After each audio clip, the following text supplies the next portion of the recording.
And joining us now is the Prosecutor General of Ukraine, Andrei Kostin. Prosecutor Kostin, thank you very much for being here. I wanted to ask you about your progress. You've come from Brussels. You're going to be meeting at the Justice Department with the Attorney General later today. You've already met there with the team. The war crimes prosecution, the collection of evidence, how is that moving to the criminal court, the International Criminal Court of Justice?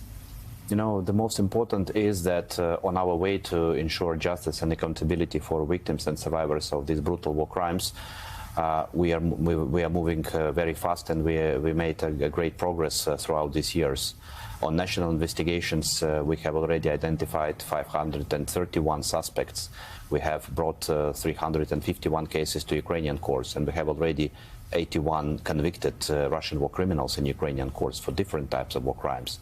And it's also important to know that the International Criminal Court is also delivering justice to victims and survivors in a very speedy manner.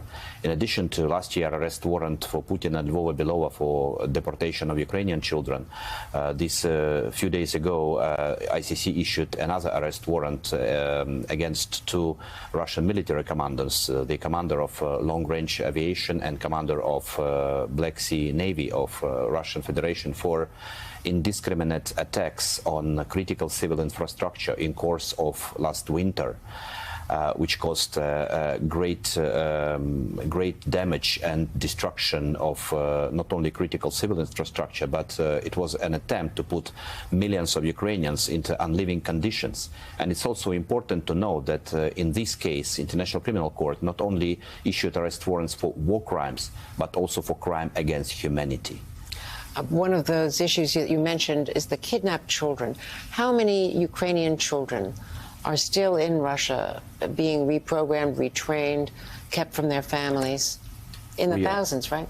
We are investigating the cases of around 20,000 Ukrainian children forcibly deported to Russia from different ages. This is horrific, and it's not only horrific. We need to also to tell people, to tell the world that this war crime, forced deportation of Ukrainian children, was not seen on European soil since Second World War. Even war crimes committed in course of conflicts on the territory of former Yugoslavia, there were brutal war crimes, including crime of genocide, but there was not case of forced deportation of children. So this is complete repetition of what Nazi Germany did during Second World War. And Milosevic, of course, the former Yugoslav leader, was convicted in the International Court. It took years and years, of course, and several of his associates as well, from the brutality in Srebrenica and elsewhere.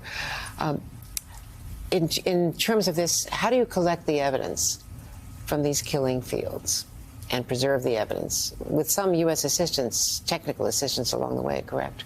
We have great cooperation with United States Department of Justice, with FBI, with different institutions, and I would also like to mention that one of the results of this cooperation were first charges of Department of Justice of the United States against Russian alleged war criminals, which were unsealed in December 2023.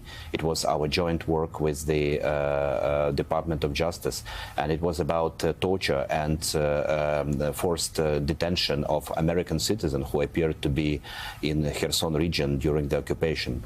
Fortunately, he survived, but long arm of justice is not only trying to reach those perpetrators in Ukraine, not only within the International Criminal Court, but we have support of our friends and partners, including the United States, in prosecuting specific cases. And of course, support of the United States in our way for justice is not only limited to specific cases. We have signed a memorandum of understanding between Department of Justice and Joint Investigation Team, which composed of Ukraine, Lithuania, Poland, Latvia, Estonia, Slovakia, and Romania, in which investigate all war crimes on the auspices of Eurojust in The Hague. We have already seconded prosecutor to the International Center for the Prosecution of the Crime of Aggression, American prosecutor who work with another 15 prosecutors from 6 states, and who prepare the case for the future special tribunal for the crime of aggression. And it's also very important to mention that Ukraine is the first country after Second World War who tried to prosecute the crime crime of aggression, because crime of aggression is leadership crime, and crime of aggression precedes all other war crimes committed. And there will be no 12,000 Ukrainian civilians killed, including 534 children, if crime of aggression was not committed.